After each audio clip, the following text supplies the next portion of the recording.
l'orgueil et la mauvaise foi qui l'accompagnent, qui lui est proportionnelle, conduisent à un certain degré d'immoralisme dont le degré d'intensité est lui-même proportionnel au degré d'intensité du dit orgueil.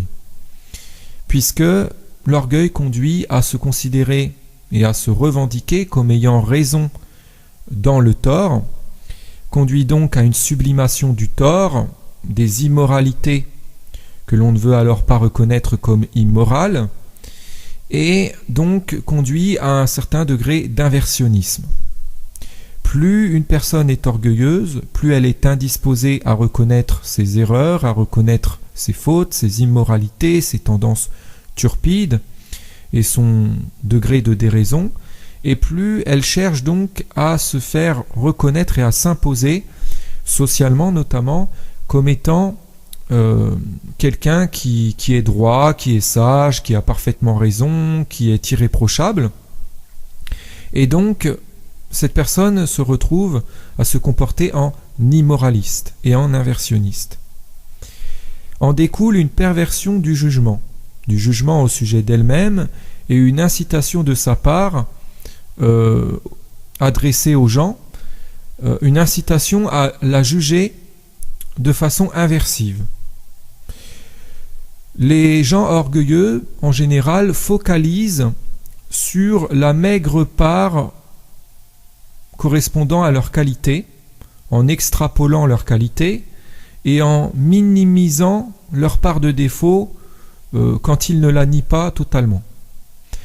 Donc il y a là-dedans une perversion du jugement très dérangeante, car en fin de compte, ils minimisent ou nient l'existence de leurs défauts, ou en tout cas s'ils ne nient pas l'existence de leurs défauts, ils en minimisent la gravité, et vont faire tout un sensationnalisme autour, sur leurs qualités, qui sont bien souvent maigres, parce qu'en tant que gens orgueilleux, ils ne travaillent pas à développer des qualités, puisqu'ils sont toujours en train de se complaire dans le déni de leurs fautes, dans une forme de médiocrité, dans la bassesse, dans cette suffisance qui les caractérise, se considérer toujours comme géniaux, brillants et même exemplaires dans l'immoralité. Ils ne développent pas des qualités.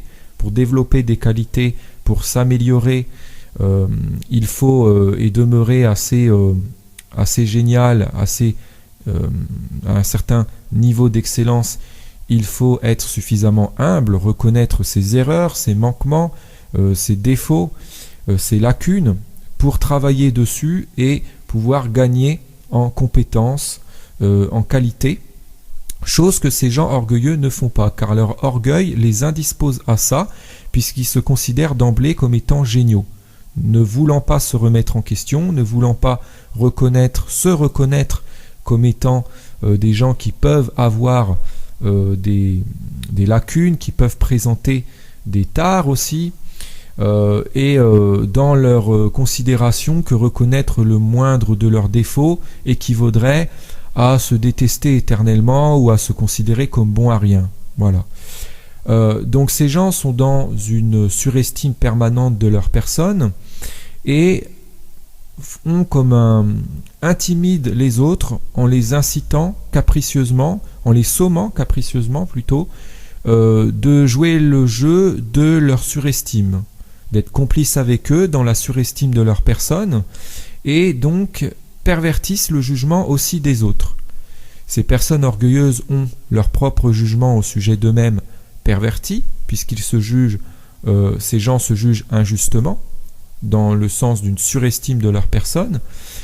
Mais en plus de cela, il faut bien le conscientiser, ils intimident les autres en les sommant d'être complices avec eux dans cette surestime. Voilà. Donc les incitent à un jugement inversif, injuste, et quiconque alors ne consent pas à être complice avec eux dans la surestime de leur personne se fait systématiquement objurguer, brocarder et dévaloriser. Les pervers narcissiques, que sont ces gens orgueilleux, puisqu'ils ont en découle une perversion de leur narcissisme qui les rend extrêmement parasitiques, je dirais, sur le plan relationnel, notamment socialement. Et, ces gens ne supportent pas que l'on ne soit pas complice avec eux dans leur surestime, qu'on les juge justement, qu'on les remette en quelque sorte à leur place en les reconnaissant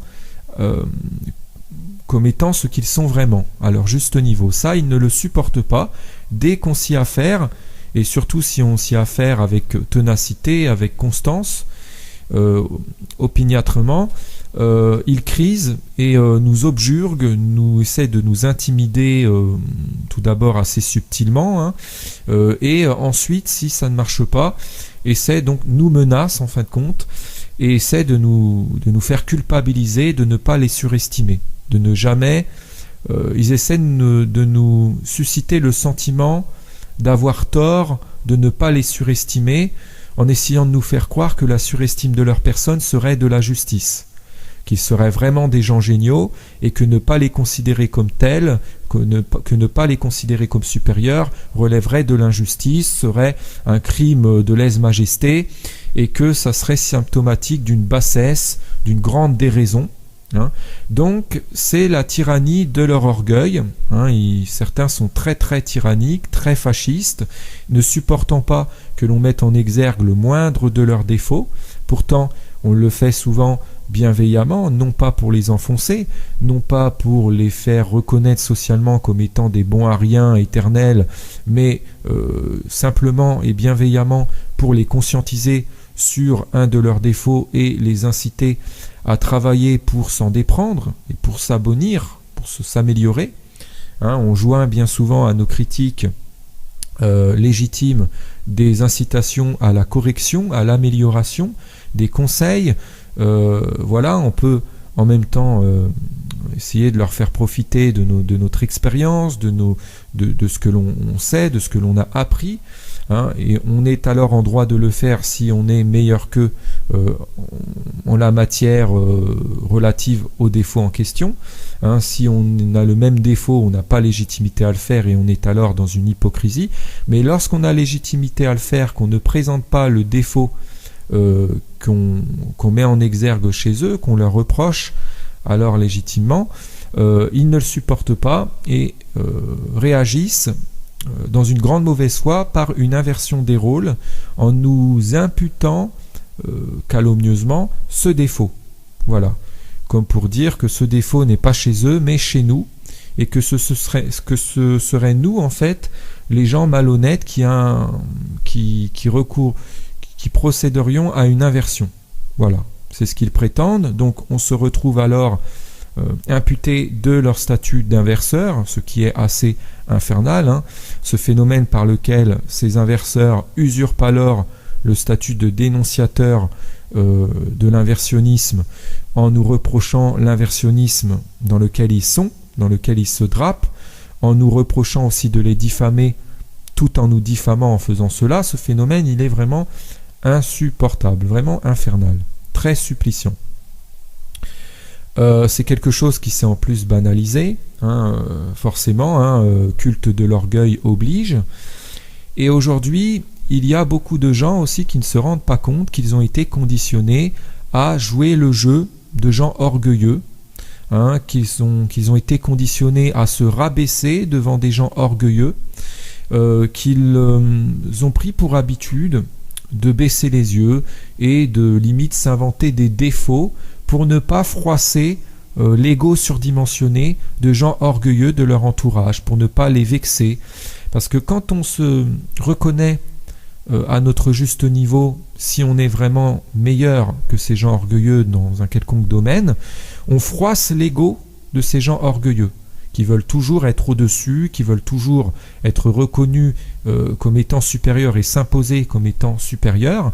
Et donc ils ne supportent pas que l'on se revendique alors à juste titre, si on est vraiment meilleur qu'eux, comme leur étant supérieur. Si on est plus nul qu'eux, ils ne vont pas, ça ne va pas les déranger, parce que l'idée que des gens plus médiocres qu'eux se fassent passer pour meilleurs qu'eux ne les gêne pas, parce que ça va dans le sens de leur inversionnisme.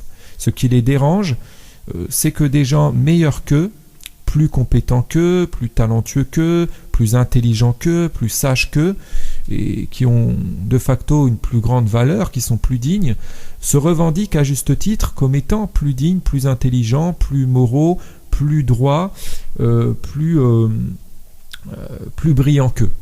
Voilà. Ça, ils ne le supportent pas. Il y a un fort médiocratisme chez ces gens orgueilleux, puisque forcément, en tant que gens orgueilleux, ils se complaisent dans la médiocrité et se revendiquent excellents dans la médiocrité. Voilà, dans cet inversionnisme infernal. Donc cet orgueil conduit finalement les conduit à raisonner de façon inversive, à prendre l'habitude de se revendiquer comme ayant raison dans leur tort, à inverser tort et raison, à inverser par extension aussi les valeurs. Donc ça conduit à un détraquement de leur système de valeurs et à une perversion de leur jugement. Voilà. Et aujourd'hui, à ce niveau de massification de l'orgueil et de normalisation sociale de l'orgueil, avec ce culte de l'orgueil, de la surestime, on nous reproche de juger justement. Voilà, aujourd'hui, dès que l'on pose des jugements justes, dès que l'on porte des jugements justes, on se fait traiter de négativiste, on cherche à nous faire culpabiliser, de juger justement, on nous accuse de juger. Alors on nous accuse de juger comme si, on nous reproche de juger comme si juger était mal, mais par contre, si on les juge de façon inversive, en leur faisant des éloges, en les considérant comme géniaux, ces gens orgueilleux, on ne nous reproche alors pas de juger. Pourtant, c'est un jugement aussi. Vous voyez, il y a une tendance à vouloir faire du jugement juste un jugement vil, désagréable, répugnant, immoral, dans un inversionnisme odieux, et à vouloir en fin de compte ne tolérer que le jugement injuste qui va donc dans le sens de la surestime des gens orgueilleux, de l'orgueil de ces gens, et dans le sens aussi de la dépréciation des gens bien, parce qu'il faut savoir que la surestime des gens médiocres qui dans leur orgueil veulent passer pour meilleurs qu'ils ne le sont, et s'imposer comme tel, s'accompagne d'une sous-estime des gens qui sont vraiment bien, vraiment d'un certain niveau, vraiment intelligents, vraiment sages, vraiment exemplaires, lesquels se retrouvent donc très insolemment, très injustement et douloureusement rabaissés au statut de moins que rien, de vaurien. Cet orgueil s'accompagne d'un profond mépris pour les gens vraiment moraux, vraiment bien, vraiment humains, qui ont vraiment des qualités et des vertus. Voilà. Le vice des gens orgueilleux veut usurper la vertu et veut faire passer la vertu pour le vice. Voilà, la vraie vertu pour le vice. Donc les gens vraiment qui ont vraiment des vertus pour des gens très vicieux, pervers, et donc la perversité des gens orgueilleux veut usurper la bonne foi, la sainteté, la moralité. Voilà. Il y a une inversion des valeurs et une inversion donc plus globalement de moralité et immoralité chez les gens orgueilleux. Le détraquement narcissique de ces gens pose énormément de problèmes, puisque ne supportant pas de ne pas être surestimés par les gens de leur entourage, ils vont finalement déployer une énergie considérable pour conditionner les gens autour d'eux à jouer le jeu de leur orgueil. Voilà, il y a des gens, par exemple, qui, intimidés par ce genre de personnes, en général très charismatiques, très imposants, vont finalement se taire, bien qu'ils voient que ces gens se surestiment et qu'ils sont en fait, que ces gens orgueilleux sont médiocres. Ils vont en fin de compte se comporter en personnes hypocrites, dans une certaine lâcheté, pour ne pas prendre le risque de se heurter à la férule et à la hargne, à la haine de ces gens orgueilleux, pour ne pas prendre le risque de froisser leur ego, par peur de les avoir à dos. En plus, ces gens orgueilleux ont en général une forte influence sociale, ils font en sorte de pouvoir jouir d'une forte influence sociale, d'une image sociale très reluisante par laquelle ils se couvrent. hein, et donc ils font en sorte que ne pas jouer le jeu de leur orgueil rime avec camouflet, avec exclusion sociale, avec diabolisation, et donc nous font un chantage pour essayer en fait de nous enquinauder, de nous rendre tout penauds à leur égard.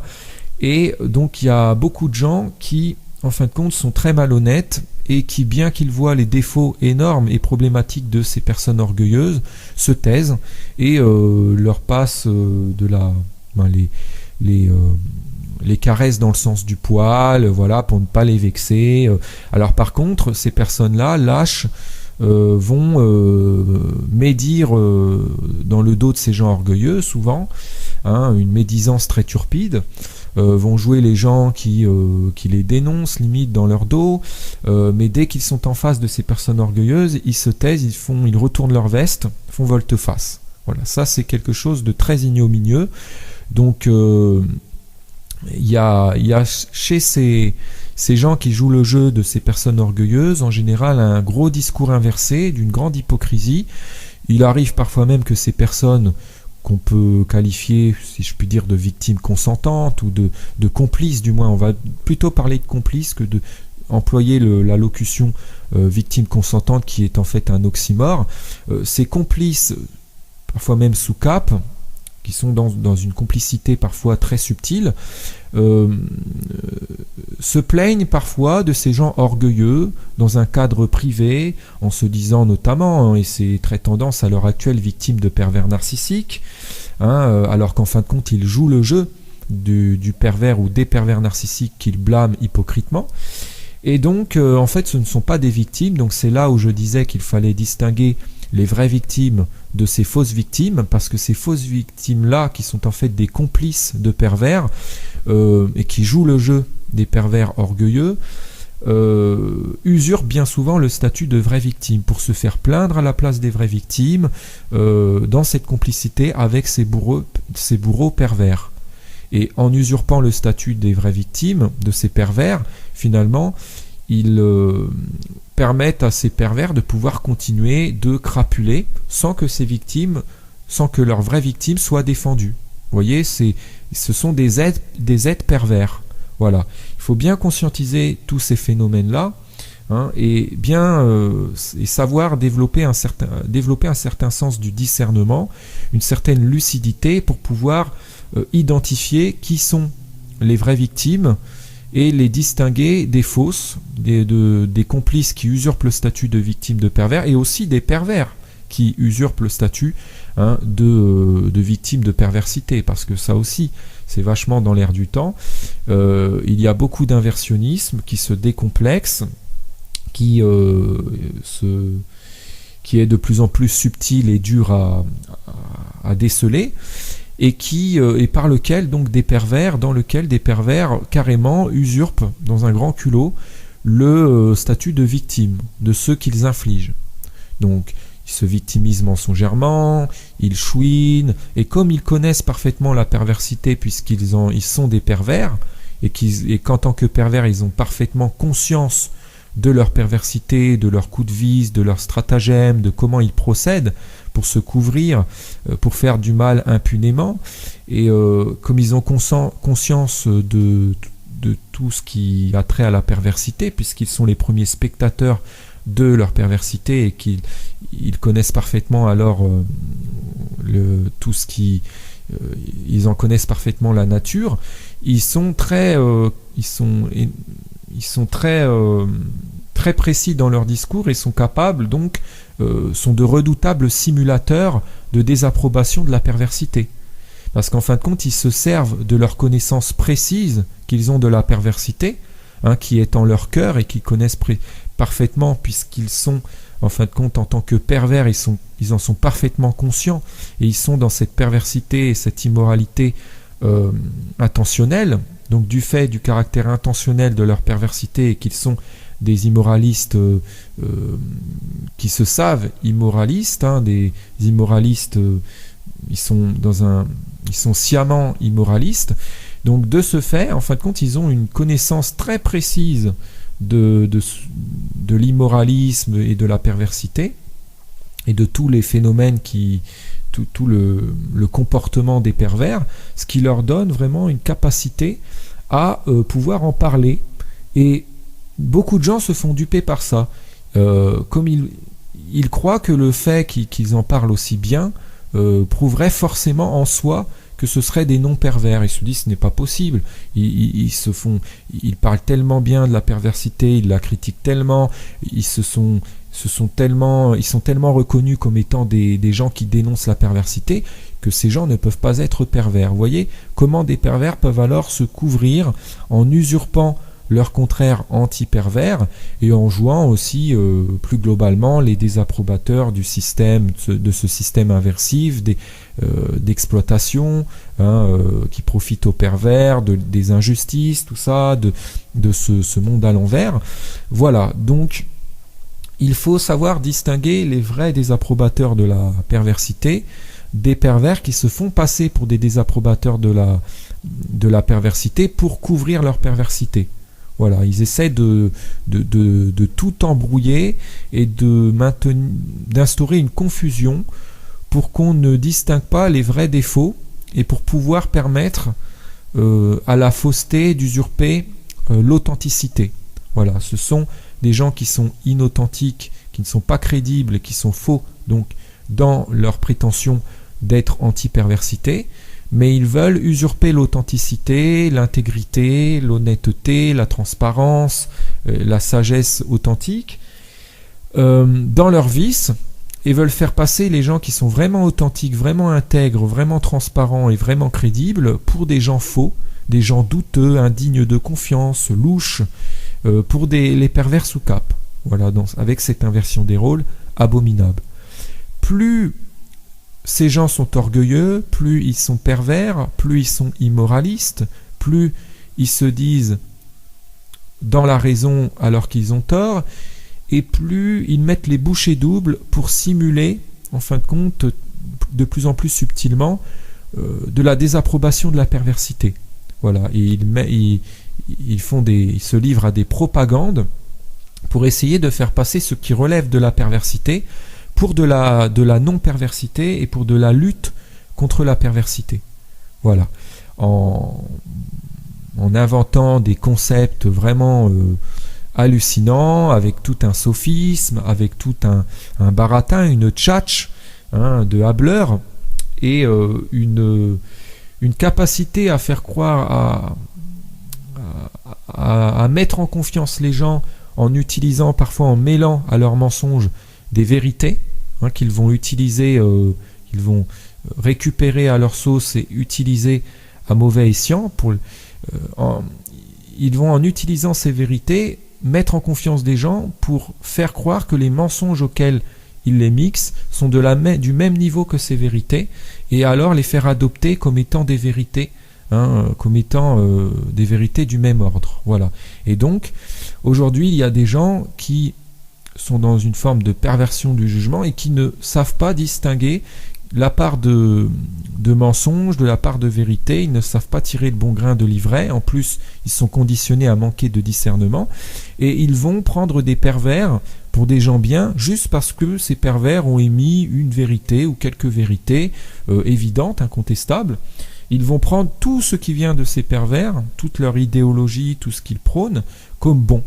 Voilà. Sous prétexte qu'il y aurait un petit peu de bien dedans, il faut quand même juger lucidement, avec reconnaître la proportion de la part de vérité, de bonté et de ce qui est vertueux, et de la part de mensonge, de nuisibilité, d'hypocrisie et d'immoralité. Là, il y a des gens qui, en fin de compte, sous prétexte qu'il y a un petit peu de vérité, même une once de vérité dans l'idéologie prônée par ces pervers, ou dans leurs propos, vont adopter tout leur discours, tout ce qu'ils prônent comme bon. Voyez ? Donc en fin de compte, c'est très pervers, parce qu'ils se servent d'un chouïa de vérité pour faire croire que l'ensemble est vrai et est bon, et est recevable. Voilà. Comme ils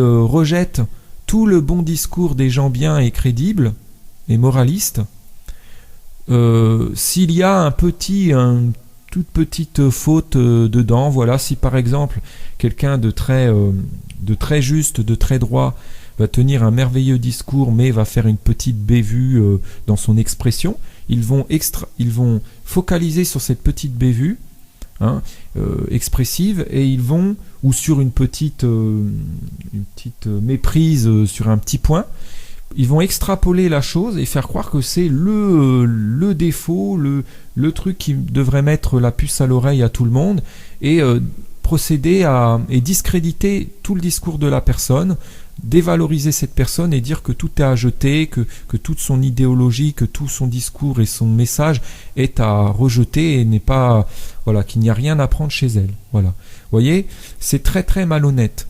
Donc il faut toujours voir quelle part prédomine et ne pas, par exemple, nier ou minimiser la gravité des mensonges colportés par quelqu'un sous prétexte qu'il aurait dit quelques vérités.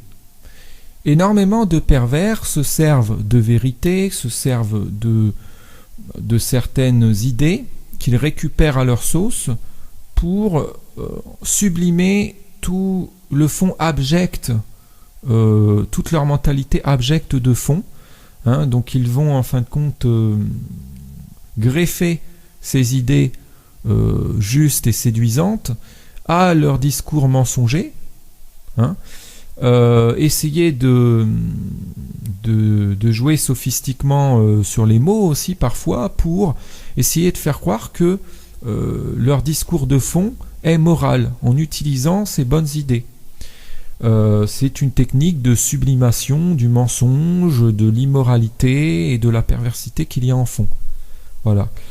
Il y a beaucoup de pervers aujourd'hui, d'imposteurs, qui maquillent leurs idéologies qui relèvent de l'immoralisme en idéologie morale, en utilisant cette technique qui consiste à mixer le vrai et le faux, beaucoup de faux avec une petite part de vrai, pour faire croire que tout le faux qu'ils prônent est en fait vrai et bon, voilà, et recevable. Et donc ils profitent du manque de discernement des gens. D'ailleurs, ils souhaitent ardemment, de façon assez inavouée, discrètement, que les gens restent dans cette incapacité à bien discerner, qu'ils restent dans ce manque de lucidité, parce que si jamais les gens gagnaient en lucidité et ne pourraient plus être aussi malléables et mystifiables, ils auraient beaucoup plus de mal à se couvrir et à usurper le statut de gens bien dans l'immoralité. Donc ils font en même temps subtilement ce culte du manque de discernement, de la non-réflexion, de la malléabilité qui les arrange tant.